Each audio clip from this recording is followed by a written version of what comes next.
Let's welcome in Republican Congressman from Indiana, Marlin Stutzman. Thank you for being with us. Edie, it's great to be with you. Thanks for having me. You bet. Politicians on both sides say it's difficult to totally toss Obamacare. Representative Pfluger says he wants to let states, though, opt out of major parts of the so-called Affordable Care Act if they add systems ensuring premiums don't hike up for the high-risk patients. And the waiver states could also offer their own health care exchange to increase competition or let private companies run platforms that offer Americans more choice. And that, as I mentioned, is the companion bill to Rick Scott's plan in the Senate. So could this legislation finally fix the root issue? Well, Edie, I tell you what, this is going to be the top issue that we address. The Affordable Care Act is not affordable. And we were trying to tell Democrats that back in 2009 when they passed it, 2010. And of course, we had to live the reality of it to realize that more government and bigger insurance involvement is only going to drive the prices of healthcare higher. And so, you know, I think this is the right approach. It is going to have to be a partnership with the states. It always should have been that way to begin with.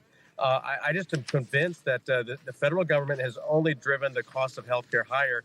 And I would not support any subsidies to the insurance companies. I think the proper way, if we do anything short term, is to do HSAs and send the subsidies directly to consumers through an HSA. And then in the long run, working with our state partners and fixing it that way, as Chairman August Pfluger of the RSC has offered, I think is a proper approach. Yeah, and I believe that the plan put forward by Senator Scott has, as you said, that HSA, we called, I guess, the Trump Health Freedom accounts. The subsidies would go into those accounts so that Americans could use those themselves and pick their insurance, basically. Yeah, you know, just like the Trump accounts that we saw this last week that the Michael and Susan Dell contributed, billions of dollars towards to, basically give young families a little start in a savings, a nest of savings for their children is a great idea. And I think it's the same thing. We empower the American people.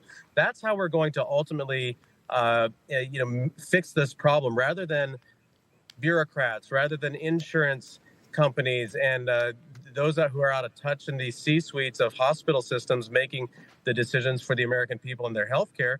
Let's actually let the American person, the American consumer, make those choices. And I think we also need to, of course, have transparency in pricing. That will also help the American consumer make their decisions. And then we could always, of course, take those high-risk individuals, put them in a pool together, and make sure that they do have coverage for needs that aren't always going to be the normal that we see on a day-to-day basis. Another issue that a lot of Americans are struggling with is housing. You consider the soaring home prices, the still too high mortgage rates, and relatively stagnant wage growth. So what can be done to address that? Well, I think some of those pieces have already been addressed in the Working Family Tax Cut Act, the Big Beautiful Bill. We kept the tax rates current. We didn't allow for the taxes to go up. Also, the regulatory environment has changed. President Trump is addressing that. Interest rates are coming down.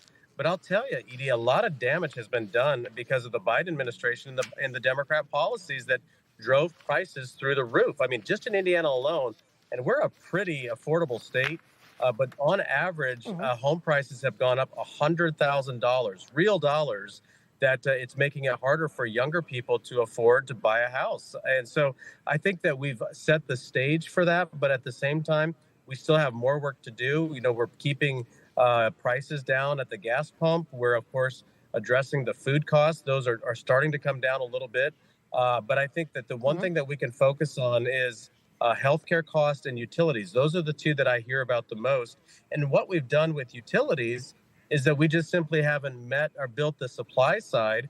The Democrat policies have been to shut down coal, gas, fossil fuels, that sort of energy. And of course, they don't want to have nuclear. They make it so difficult to start a new nuclear facility. We really need to build up our supply side on utilities.